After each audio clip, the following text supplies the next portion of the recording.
The Asian Development Bank, or ADB, is planning to provide a $60 million low-interest loan to Laos at the end of the year to help reduce rural poverty and improve food security. The ADB country director in Laos, Chong Chi Nai, expressed his satisfaction toward the progress made over the development in rural areas. ADB decided to approve a loan for the Lao government after it determined that the northern community that managed the irrigation sector project running from 2004 to 2011 was a success and very well managed. In the past, this was insufficient of rice. They have about 6 months a year they don't have rice.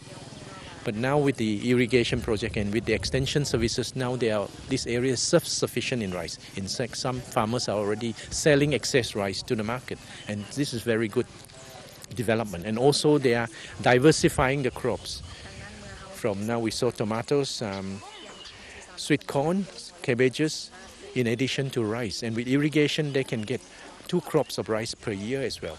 And through this rotation, they can increase their productivity. For this project, the ADB provided a $10 million loan for the government to build irrigation systems in the provinces of Hua Phan, Luang Prabang, Vientiane, Zien Quang, and Xayaburi. Some 33 systems were constructed and upgraded to combine with upland and lowland agriculture extension services in northern regions. As a result of this, almost 40,000 people in these provinces have improved food security and rural livelihoods. The result of reducing poverty and improving food security, farmers can now diversify their crops for sale in markets and earn a greater income. In addition, farmers can also promote sustainable agriculture in the region. Meanwhile, Deputy Director of Luang Prabang Province's Agriculture and Forestry Department, Anusak Katia, said the project also helped communities in the target areas by repairing road access to urban centres, markets, schools and essential facilities. The improvement in domestic water supplies has eased the burden of women who would previously need to travel far to collect water for household use. Prior to the project, communities would need to change cultivation practices, and there was an insufficient level of rice produced, with production limited to 6 months of the year. Now they can grow rice all year round. The $60 million low-interest loan to Laos will be used to build roads in rural areas which will connect to the main transport routes. This will increase infrastructural capacity and help in the export of crops to neighboring countries, especially Vietnam and Thailand.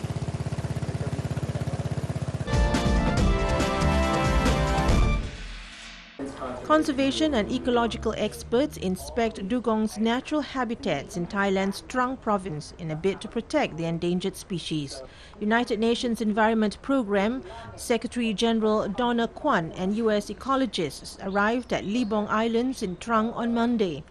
The islands in the Andaman Sea is home to the largest school of dugongs in Thailand. They learned of the current situation and risks of extinction of the marine mammals which are believed to have been at the origin of mermaid legends. Of about 120 dugongs living in the areas, scientists found that 14 to 15 died between 2011 and 2012 over the safe level and increasing the risk of extinction within 15 years. A UNEP's report says the remaining population of this seemingly clumsy sea mammal, commonly known as sea cow, are at serious risk of becoming extinct within the next 40 years. Harmful gill nets and alternative fishing gear have been blamed for dugongs entangled in the fishing nets and gear and higher mortality rates. UNEP said according to an assessment undertaken in 2008, the dugong is now extinct in the Maldives, Mauritius and Taiwan and declining in other waters in at least a third of the areas where it is found. The man-made threats pose the greatest risk to the gentle sea cow. Illegal poaching, unsustainable hunting by local communities, severe injuries from ships and vanishing seagrass beds are accelerating a critical loss of habitat and threatening populations. Fishing communities in Trang now have been aware of the use of gill nets that has led to the incidental entanglement in fishing gear, which is also a major threat.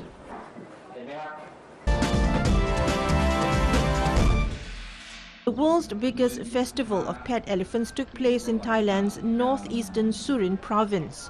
Interior Minister Charumpong Ruangsuwan presided over the opening ceremony of the annual Surin Elephant Festival in the northeastern Thai province recently. Surin Governor Niran Kalayanamit welcomed the minister and reported that the festival reached its 53rd anniversary this year and was the world's biggest pet elephant festival. Highlights of the festival were the elephant shows. The shows consisted of the smart elephants that can follow their keepers' orders, the cultural shows of the Surin people, the majestic processions of war elephants which impressed a large number of Thai and foreign tourists.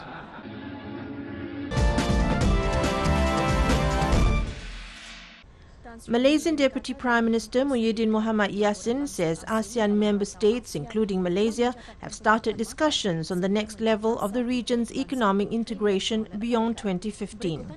He said ASEAN's economic integration would continue to be deepened to facilitate trade investment flows within the region. Muhyiddin said this in his keynote address at the Malaysian Investment Development Authority or MIDA Forum in the Malaysian capital Kuala Lumpur Tuesday. He said all the initiatives aim to create a conducive and integrated market for the business community. As of 2012, ASEAN's consumer market stood at $2.31 trillion or 7.16 trillion ringgit. While Malaysia navigated through the Regional Comprehensive Economic Partnership or RCEP, Muhyiddin said it is also in the thick of negotiating the Trans-Pacific Partnership Agreement (TPPA). He went on to say that Malaysia has and will continue to scrutinize and advance proposals that are in its national interest and that of the regions. On the RCEP, Muhyiddin said it would harmonize the existing multiple ASEAN trade agreements. The initiative, targeted for conclusion in 2015, aims for a combined gross domestic product of $17 trillion or 52.7 trillion ringgit and 44% of world trade. Malaysia joined its fellow ASEAN members and its 6 dialogue partners such as Australia, China, India, South Korea, Japan and New Zealand to form an economic alliance to create a free trade area through the RCEP. The one-day forum also marked the inaugural Midas Touch Award ceremony to honor 8 multinational companies, including Fairchild Semiconductor, Intel Malaysia and Bosch, for their sustained contributions to the development of Malaysia's economy.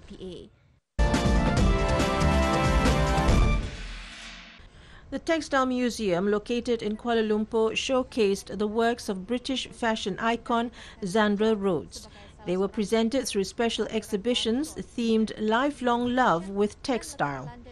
Rhodes brought 100 collections, including apparel, accessories, footwear and textiles, which reflect the cultural treasures that should be highlighted as a tourist attraction. As one of the new trends, British designer Rhodes revolutionized the fashion world and put London at the forefront of the international fashion arena since the 1970s. Many new design ideas and approaches were developed through her creativity. Director General of Department of Museums Malaysia, Ibrahim Ismail, explained the exhibition was held to showcase the international textile and fashion in Malaysia. He said fashion designers, textile lovers and students will get many benefits through it. Her Highness, the Royal Consort of the Crown Prince of Pahang, Tunku Aziza Amina, graced the occasion. This prestigious exhibition was on display at the world's leading museum of Franz Mayer Museum in Mexico and the Mingay International Museum, San Diego. The exhibition is open for 2 months from 12 November 2013.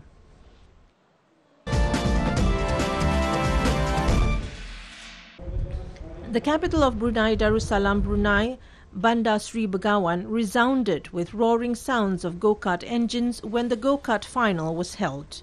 The event was held in conjunction with the 43rd anniversary of the renaming of Bandar Brunei to Bandar Sri Begawan. The championship was divided into the novice, elite and veteran categories. It had drawn the interest of 60 go-kart races from within and outside the country, including 9 from Malaysia, India and Oman. The race was launched by His Royal Highness Prince Abdul Malik. The champion in the veteran category was John Liu Tek Kion from Miri, Sarawak. The novice winner was Yang Amat Mulia Pengiran Anak Haji Abdul Ghaffar, and the elite category winner was Awang Amirul from Miri, Sarawak.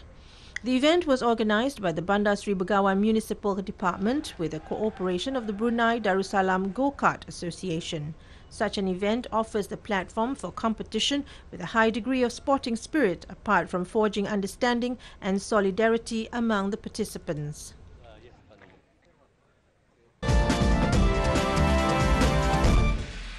Brunei Darussalam and the Kingdom of Cambodia have enjoyed close and friendly relations. The two countries look forward to continue working closely to strengthen the much-valued bilateral ties in the coming years for the mutual benefit of the people of the two countries. The ambassador of Cambodia to Brunei Darussalam, Chai Sok Kan, in his speech during a National Day reception to mark the 60th anniversary of the Independence Day of the Kingdom of Cambodia, said his country valued Brunei Darussalam's strong support of the long-standing close relationship between the two countries. Chai Sok Kan added that the royal government of Cambodia is always thankful to ASEAN countries that always extend assistance to Cambodia, working together to realize the ASEAN community in 2015. He also reaffirmed Cambodia's commitment to strengthening ASEAN community for the benefit of all ASEAN member countries. He hoped that all relations and cooperation among ASEAN member countries, especially between Cambodia and Brunei Darussalam, will be deepened and expanded to cover more sectors. The reception was organized by the Cambodian Embassy in Brunei Darussalam.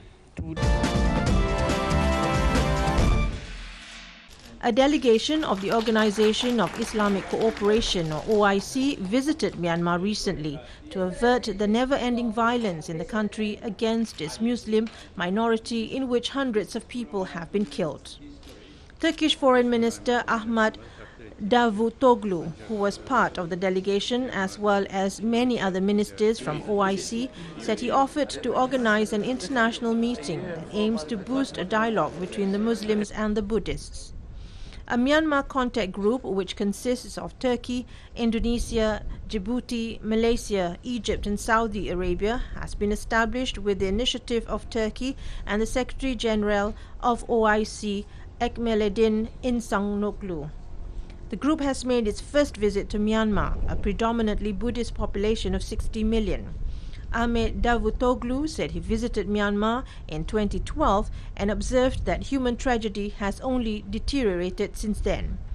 Davutoglu said he met with Deputy President Sai Mauk Kam for 3 hours and was told that the violence against Muslims, especially in the Rohingya region, emerged from social problems rooted in the financial situation of the country. Rice production is one of the major incomes of Myanmar. Turkish Cooperation and Development Agency handed tractors to the farmers in the capital, which would help them to boost their production.